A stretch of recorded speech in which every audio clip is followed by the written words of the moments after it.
On January 25th, I made $96,000 in 4 hours with one single trade. I told everybody on my Instagram, Telegram, Discord, everybody saw it. And in the following minutes, I'm gonna show you exactly how I did it, my thought process behind the trade, and the strategy that I actually applied in order to be able to make $96,000 in just 4 hours. So to begin with, I want to explain to you a bit of my thought process behind I take any trade, whether it's going to be a big one or whether it's going to be a small one. And that's the first things first. I treat every single trade the same. A lot of people say, oh, I risk a lot of money for a certain type of trade and then a little bit of money for a different type of trade. You shouldn't be doing that. You shouldn't be dividing risk for a good trade or a bad trade. You should never be taking bad trades in the first place. I always take the same exact type of trade. That is my thought process behind trading, is I only take high probability trade setups. And that consists of very simple steps. One, you have to follow the trend. The trend is your friend. I know you've heard it a million times and I will repeat it another million times because it does not get more complicated than that. Just follow the trend. The second thing is that I need to be buying at a strong area of interest, which either a strong support, a strong resistance level. And then the third point, you need to have your entry signal. Without your entry signal, how do you know it's the right time to enter the trade? Now, I will not take a trade unless I have all three of those foundations within the trade. This is what I call a standard in my trades, because every single trade that I take is a good trade. No trade that I will risk money on is a bad trade. That simply makes no sense. Every single trade that I take is a low risk trade, meaning that the odds of that trade losing are slim to none. So in the trading niche, low risk means high reward, not high risk, high reward. That's not how this works. If your trade is a low risk trade, that means that it has a high probability of it going in your favor. So for these type of trades is where I can risk anywhere from $20,000 to $30,000, $40,000, depends on where the account is at that point in time. And now that you understand that, that is why I simply only take either 1 to 2 trades a week max maybe. And whenever I trade, it doesn't take any more than about an hour out of my day. And obviously this wasn't like this all the time. Obviously at the beginning, I put in a lot of time into the markets to understand the flow of it and how it works. But now over the years, I know exactly when the market is going to move and when it's not going to move. So I simply only focus on the time when it's going to move, when there's a good trade possibility.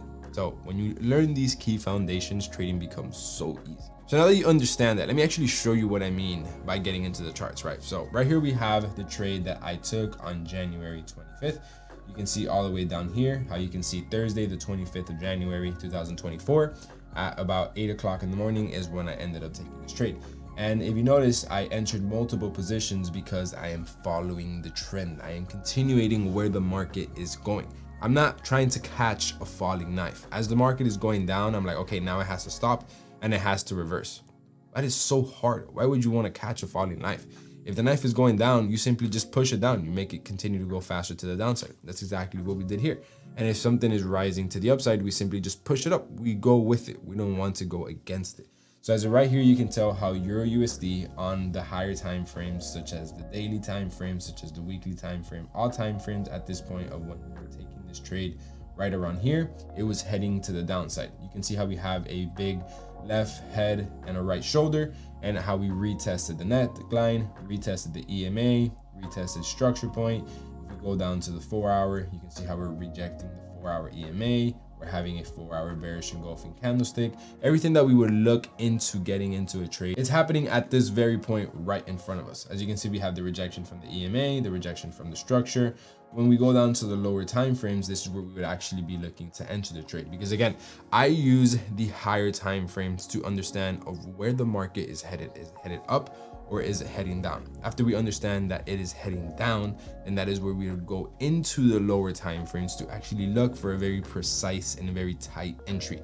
Because if you were to take a trade based off of the higher time frames, you would need a bigger take profit, a bigger stop loss, and that doesn't really work at the level that I'm trading right now because it would require a lot more money. I'm talking like hundreds of millions of dollars. Now that I'm trading 8 figures, you can use on the lower time frames and it works perfectly fine.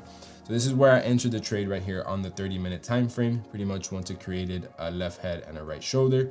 And right around this area, as soon as I started seeing the rejections right before New York session, this is where I entered the trade. I have a beautiful entry confirmation right here on my bearish engulfing, and then I simply continued to follow the trend. And this is as simple as it gets. follow the trend, find a pattern on the higher time frames, find an area of interest, which could be rejection of a support or resistance or rejection of the previous structure level, or use an extra indicator as an added confidence. Now, if the EMA is above or under, would I still have not taken this trade? And the answer is yes. The EMA is a simple add-on to the actual trade that I'm taking. It doesn't matter if it would have been above or under. It doesn't define if I take the trade or not. My main core principles in the trade are going to be the trend, the area of interest, and my entry signal. And as you can see, this trade had all three of them. Now, when you add a head and shoulders pattern, when you add the EMA, when you add the shift of structure, all of this stuff, this is what is called a low risk trade, because you have a series of confluences going into this trade, so it can go in your direction versus the other. So before I take the actual trade, I have to ask myself, well, what am I willing to risk on this trade if it goes in my favor or not?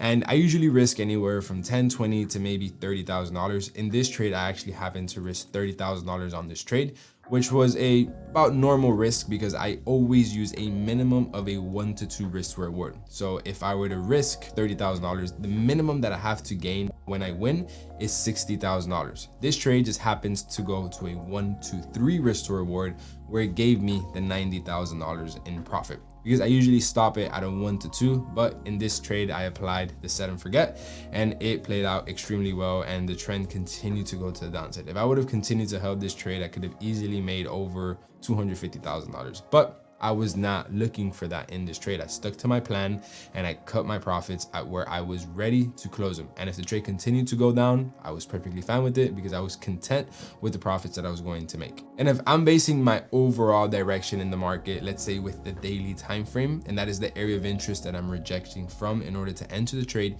then I have to set daily take profits. So if I'm selling at a daily resistance level, I have to get out of the trade at a daily support level. That's exactly what we did. The next structure level was a strong level of support where price could have had a rejection from to then go back and head to the upside. That is exactly what it did. So price hit my take profit to the T, came back into my entry, and then continued to head to the downside. This is extremely key because if you're going to be selling at a daily area of interest, do not place a 1 hour take profit. You continue going where the overall direction of the market is going to be. If I have a weekly area of interest, then I would place a weekly take profit. Now, keep in mind, the higher the area of interest, the higher the time that you have to wait for it to get there. I like to have a weekly or daily area of interest because the trade can play out in either 1 to 4 days. This one just happened to move really, really fast in just 4 hours. And this trade, despite showing it all over Instagram and everybody in my Telegram, everybody in my DMs, that they actually caught the trade live with me, because I actually show the trade when I take it before, I show as soon as I take it, I show the during, and then obviously the after. All of the students that were in the Sunday Swings call that I host a call every single week, I showed this pair in my top 3 analysis that I was going to trade for the week. And this is why my students make anywhere from $1,000 to $1,500 a week using the set and forget strategy. And this is because I literally get on a call with you guys every single week where I show you my top 2-3 pairs that I trade, and you guys can have the same exact results as me.